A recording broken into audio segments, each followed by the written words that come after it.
नमस्कार. जेवताना तोंडी लावण्यासाठी आज आपण इथे कोथिंबीरची चटणी बनवणार आहोत. अतिशय चविष्ट ही चटणी तयार होते. बनवायला सोपी आणि खायला तितकीच अतिशय चविष्ट ही चटणी तयार होते. ही चटणी तुम्ही चपातीबरोबर, भाकरीबरोबर, भाताबरोबर किंवा सँडविचबरोबर सुद्धा खाऊ शकता. अगदी वडापाव किंवा समोस्याबरोबर सुद्धा खाऊ शकता. कोथिंबीरची चटणी बनवण्यासाठी इथे आपण 1 चमचा जिरे स्लो गॅसवर भाजून घेणार आहोत. जिरं भाजून घ्यायचं म्हणजे चटणीला छान खमंगपणा येतो. तर इथे आता जिरं भाजून झालेलं आहे. थंड झाल्यानंतर खलबत्त्यामध्ये कुटून घेणार आहोत. इथे मी हे जिरं कुटून घेणार आहे. तुम्हाला जर डायरेक्ट चटणीमध्ये वापरायचं असेल तर तुम्ही हे जिरं चटणीमध्ये डायरेक्ट वापरू शकता. इथे आपण आता जिरं बारीक करून घेतलेलं आहे. कधी-कधी चटणी बारीक करताना जिरं बारीक होत नाही, त्याच्यामुळे इथे मी खलबत्त्यामध्ये हे जिरं कुटून घेतलेलं आहे. कोथिंबीर आपण 1 ते 2 पाण्याने स्वच्छ धुवून झाल्यानंतर कॉटनच्या कपड्याने पुसून घेतलेली आहे. त्याच्यानंतर 3 ते 4 इथे आपण मिरच्या घेतलेल्या आहेत. इथे मी तिखटवाल्या हिरव्या मिरच्या घेतलेल्या आहेत. 2 लसूण पाकळ्या, त्याच्यानंतर 10 ते 12 इथे पुदिन्याची पानं घेतलेली आहेत आणि इथे आपण डाळवं घेतलेलं आहे. भाजलेली चण्याची डाळ आणि चवीनुसार मिठाचा वापर करणार आहोत. मिक्सरच्या छोट्या भांड्यात आपण इथे आता कोथिंबीरीचा वापर करणार आहोत. कोथिंबीर, 10 ते 12 पुदिन्याची पानं,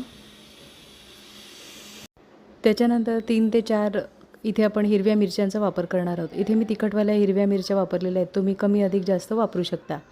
2 लसूण पाकळ्या, खलबत्त्यामध्ये बारीक करून घेतलेलं जिरं, चवीनुसार मीठ.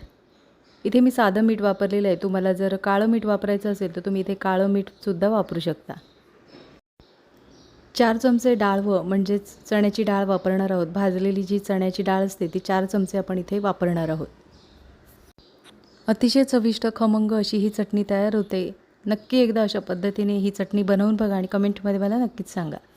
इथे आपण पाण्याचा वापर न करता ही चटणी बारीक करून घेणार आहोत. इथे आपण आता 2 ते 3 चमचे खोबऱ्याचा वापर करणार आहोत. तर इथे आपण सुकं खोबरं वापरलेलं आहे.